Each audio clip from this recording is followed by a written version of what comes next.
CA final का result आने के बाद एक बहुत ही कॉमन क्वेश्चन है जो बार बार मुझसे डिस्कस किया जाता है, पूछा जाता है। और जो न्यूली क्वालिफाइड चार्टर्ड अकाउंटेंट्स होते हैं एक्चुअली वो डाउट में रहते हैं कि क्या करा जाए। जैसे क्वेश्चन क्या होता है कि मेरे ज्यादा अटेम्प्ट है, मैंने बहुत सारे अटेम्प्ट लिए आईपीसीसी में भी, फाइनल में भी, या आईपीसीसी में कम लिए फाइनल में ज्यादा लिए, ऐसे करके मेरे अटेम्प्ट बहुत ज्यादा है। तो क्या मुझे कैंपस प्लेसमेंट जो आईसीएआई ऑर्गेनाइज करवाता है उसमें बैठना जाना चाहिए, उसके लिए अप्लाई करना चाहिए? क्योंकि मेरे तो अटेम्प्ट ज्यादा है, तो अटेम्प्ट ज्यादा है तो मतलब उनकी थिंकिंग ये होती है क्योंकि मेरे अटेम्प्ट ज्यादा है तो मुझे वहां पे जॉब नहीं मिलेगी, राइट? या फिर मेरी आर्टिकलशिप बहुत ही छोटी फर्म सी थी, मतलब मैंने तो कोई बड़े लेवल का काम ही नहीं किया, तो मैं कैंपस प्लेसमेंट में जाके क्या करूंगा, क्या बोलूंगा? मुझे तो कोई कंपनी शॉर्टलिस्ट ही नहीं करेगी, तो मैं क्या करूं, क्यों अप्लाई करूं कैंपस प्लेसमेंट के लिए? आईसीआई के जो ऑल इंडिया लेवल पे कैंपस प्लेसमेंट होता है, राइट, मैं तो ऑफ कैंपस ही अप्लाई कर लेता हूँ। और भी कई सारे रीजन कि मैं कैंपस अप्लाई नहीं करता, उसके बहुत सारे रीजन होते हैं बच्चों के पास। कैंपस अप्लाई करना एक वन टाइम गोल्डन अपॉर्चुनिटी आपको दी जाती है। ऐसा नहीं है कि आपने सोचा कि इस बार कैंपस अप्लाई नहीं करता क्योंकि ठीक है यार टाइम ज्यादा है, ये वो अगली बार कर देंगे, कोई बात नहीं। ऐसा नहीं हो सकता। वन टाइम गोल्डन अपॉर्चुनिटी होती है, जो आपका अटेम्प्ट का कैंपस होता है वो ही आपको अप्लाई करना होता है, बाद में तो आप कैंपस अप्लाई कर ही नहीं सकते, पहली चीज। दूसरी चीज, कैंपस अप्लाई करने में आपका जाता क्या है, मतलब कैंपस अप्लाई करने में नुकसान क्या होगा अगर आपके ज्यादा अटेम्प्ट है, या मैक्स टू मैक्स जॉब नहीं मिलेगी, और कोई नुकसान है इससे ज्यादा? 500 रुपये लगते हैं सर, 500 रुपये लगते हैं। अच्छा, आईसीआई की फीस है 500 रुपये।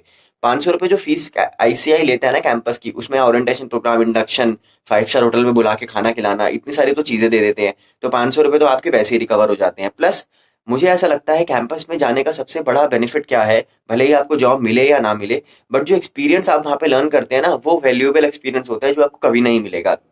कि how they organise the campus, company कैसे आती है, क्या प्रोसीजर होता है, जीडी कैसे करा जाता है। अगर आपका शॉर्टलिस्टिंग हो जाता है तो आपको बुलाया जाएगा, फिर वहाँ जीडी होगा, पीआई होगा, रिटन टेस्ट होगा, आपको उसका एक्सपीरियंस मिलेगा कैंपस में। भले ही मैं कह रहा हूँ नहीं हो आप सिलेक्ट, बट वो एक्सपीरियंस तो कहीं नहीं मिल पाएगा ना बाद में आपको।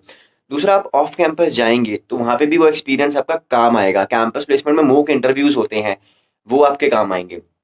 और जो सबसे बड़ा बेनिफिट कैंपस का मुझे लगता है, जो मैंने पर्सनली फील भी किया था, वो ये है कि कैंपस में इतने सारे बच्चे आते हैं तो आपकी जो नेटवर्किंग होती है ना वो वहाँ पे बनती है। हम जिस प्रोफेशन में है उस प्रोफेशन में नेटवर्किंग ही सबसे ज्यादा काम आएगी हमारे आगे जाके।